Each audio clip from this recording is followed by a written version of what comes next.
My brother agreed to oversee the maintenance of our family's heritage barn, until a casual visit revealed the unexpected reason. He was changing the entrance locks. Family traditions are often anchored by a physical space, a place where generations of memories are carved directly into the wood. For our family, that place was the heritage barn built by our great-grandfather in 1888. When our mother moved into a senior living community last year, my older brother David generously agreed to oversee the routine structural maintenance of the property. Because he was a professional carpenter, I trusted him completely, stepping back to let him manage the upkeep at his own pace. I assumed his frequent weekend visits were simply a reflection of his dedication to preserving our family history. But on a crisp October afternoon, an unannounced drive to the homestead to drop off some historical archives revealed that the heavy iron latches had been replaced, and the unexpected reason, David was changing the entrance locks, completely upended the shared trust we had built over a lifetime. The smell of aged cedar, cured hay, and old iron inside our family's heritage barn was the background scent of my entire childhood. Built over a century ago, the timber frame structure was more than just a building. It was the emotional anchor of the Vance family. Every beam held a story, from the height markers carved into the main post to the vintage hand tools still hanging neatly along the western wall. When our mother, Eleanor, decided it was time to downsize and move into a maintenance-free cottage, the question of what to do with the homestead became our primary focus. Neither David nor I wanted to sell the land, but maintaining an older farm requires constant, vigilant effort. "I'll handle the barn, Clara," David had said during a quiet Sunday dinner at Mom's new place. He was wiping his calloused hands with a napkin,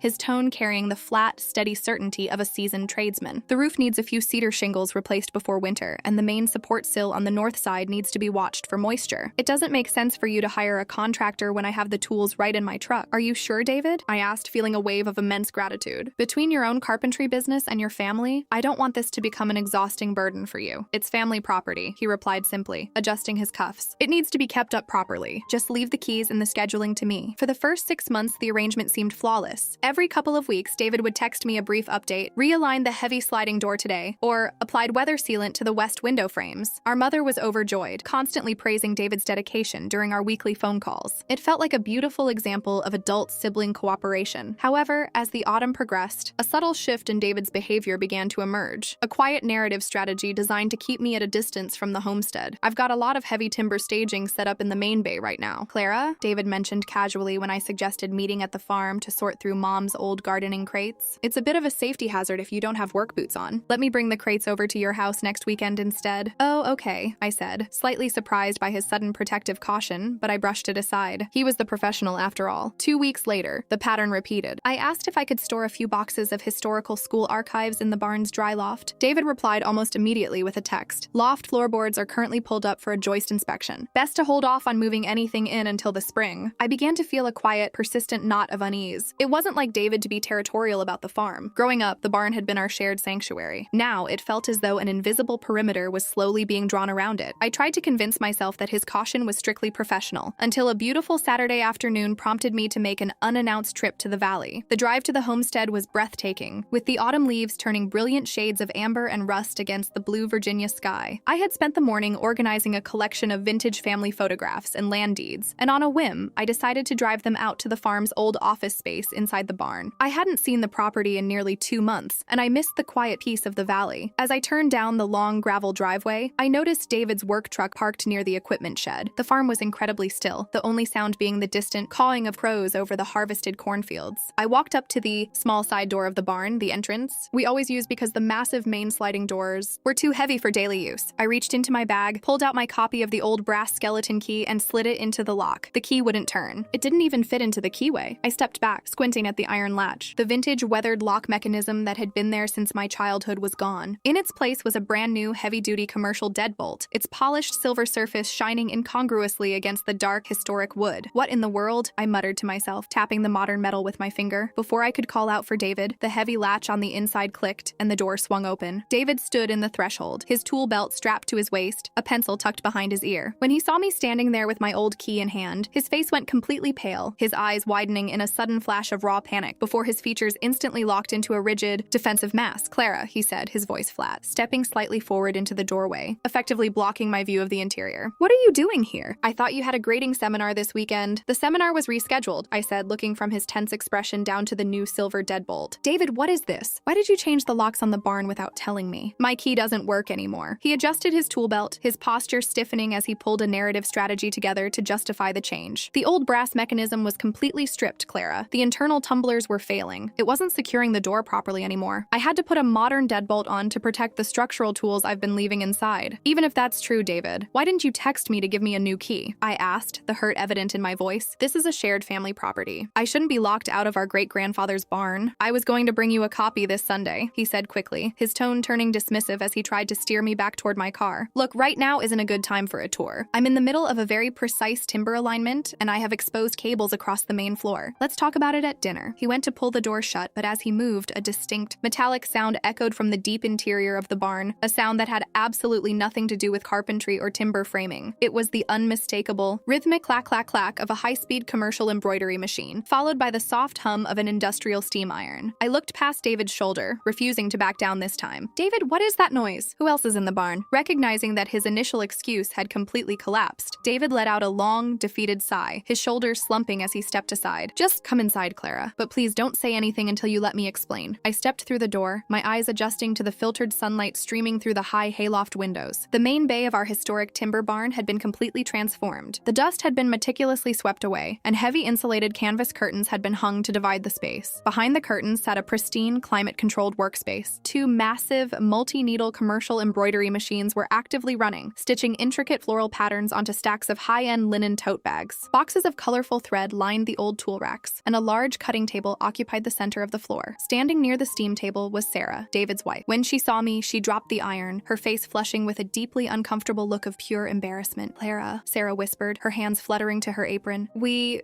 didn't expect you. I looked around the space, my mind racing to process the scale of what I was seeing. This wasn't a temporary hobby. This was a fully operational commercial textile production line set up inside our shared historical landmark. You turned the heritage barn into a private manufacturing studio? I asked, turning to face my brother, a profound sense of emotional betrayal washing over me. For the past 6 months, you've been telling me and Mom that you were doing structural maintenance. You told me the loft floorboards were pulled up. You lied to keep me away. I didn't lie about the maintenance, Clara, David said defensively, his voice rising a fraction as he gestured to the rafters. I did fix the cedar shingles. I did seal the windows. I've put 50 hours of hard labor into keeping this building standing this year, and I didn't charge the family a single dime for it, but you changed the locks to hide the fact that you're running a private business here. I countered, gesturing to the heavy machines. Why the secrecy, David? Why couldn't you just ask me and Mom if Sarah could use the space? David looked down at his boots, his hands clenching into fists, as the deeply uncomfortable reality of his situation finally broke through his stoic exterior. Because I knew exactly what the response would be. Clara, David said, his voice dropping into a quiet, intense register of buried resentment. He sat down heavily on the edge of the cutting table, looking older than his 40 years. If I had asked, you would have wanted a formal family meeting. You would have expressed concern about the historical integrity of the timber frames. Mom would have worried about the electrical load on the old farm grid. And meanwhile, our family was suffocating. Sarah walked over, placing a quiet, supportive hand on David's shoulder, her eyes fixed on me with a vulnerable honesty. David's business took a massive hit after the commercial lumber shortages last year, Clara. We were falling behind on our mortgage, and my online textile shop was the only thing keeping us afloat. But we couldn't afford the commercial rent for a studio space in town anymore. We were facing liquidation. David looked at this barn, Sarah continued softly. It was sitting empty. He realized that if he upgraded the electrical panel and insulated this single bay, we could save our business without altering the exterior of the building at all. He did all the work himself, at night, after his regular shifts. I stood in the center of the workspace, the initial anger in my chest beginning to mingle with a heavy, complicated wave of empathy. I had been so focused on my own life and my historical archives that I hadn't noticed the immense financial stress my brother had been carrying. I changed the locks last week because a local supply courier was scheduled to start dropping off linen. Shipments here, David admitted, looking up at me with a raw, unshielded vulnerability. I was terrified that a courier would leave a door unlatched, or that someone from the local historical society would wander in, see the machines, and report us for a zoning violation before we could get back on our feet. It was a narrative strategy to buy us time until the holiday sales rush was over. But locking me out, David? I asked, my voice softening but remaining firm on the boundary, making me feel like an outsider on our own land. That wasn't just about couriers. You were hiding it from me because you didn't trust me to understand. I was ashamed, Clara, David whispered, the admission hitting the quiet barn like a physical weight. I'm the older brother. I'm supposed to be the stable one who protects the homestead. Admitting that I needed to secretly utilize family property just to keep my own household running felt like a public admission of failure. I couldn't face the look of disappointment from you or Mom. I looked at the beautiful linen bags being stitched by the machines, then up at the ancient oak beams supporting the roof. The barn had always been a place of utility. Our great-grandfather built it to protect his livestock and feed his family during hard times. In a strange, modern way, David and Sarah were using it for the exact same purpose. We never intended for this to be permanent, Clara, Sarah pleaded quietly. But now that you know, what are we going to do about Mom? Sibling. The silence that followed was heavy, filled only with the mechanical hum of the embroidery needles. I walked over to the main support post, tracing the old height markers our father had carved into the wood decades ago. Mom can't know about the secrecy, David, I said finally, turning to face them. If she finds out you changed the locks and hid this for months, it will break her heart. She'll think her decision to downsize caused a rift between her children. David looked up, a sudden look of intense relief crossing his face, followed quickly by a guarded question. So, you're not going to demand we move the equipment out? No, I said, sitting down in a wooden chair across from him. The barn was built to sustain this family, and right now, this is how it sustains you. But the secrecy ends today. We are going to establish a realistic, adult boundary about how this space is used, and it starts with a new key. I extended my hand. David reached into his pocket, pulled out a shiny silver key from his ring, and placed it in my palm. Here is the compromise, I continued, keeping my tone measured and structured. You will pay a modest monthly utility contribution into the farm's maintenance account to cover the increased electrical load. You will obtain a proper private commercial insurance rider to ensure the structure is fully protected against any equipment hazards. And most importantly, this studio remains strictly within this single insulated bay. The historical integrity of the rest of the barn, the loft, the archives, and the original timber remains completely untouched. David nodded slowly, a profound, visible weight lifting from his chest. That's more than fair, Clara. I'll draft the insurance paperwork on Monday, and I'll ensure the electrical panel is inspected by a certified master technician to guarantee total safety. And as for the narrative, I added, looking at Sarah, we tell Mom that you needed a temporary, quiet space for your seasonal production, and that David set up this insulated bay as a surprise collaboration. No lies, no hidden motives, just a family working together to solve a problem. Sarah let out a soft laugh, a tear of pure relief sliding down her cheek. I can absolutely live with that narrative. Clara, thank you. As I left the barn that afternoon, holding the new silver key in my hand, I realized that preserving history isn't about locking a building in a glass case and treating it like a museum. It's about allowing the structure to breathe, to adapt, and to support the people who love it, provided there is enough honesty and mutual respect to keep the foundation from sliding.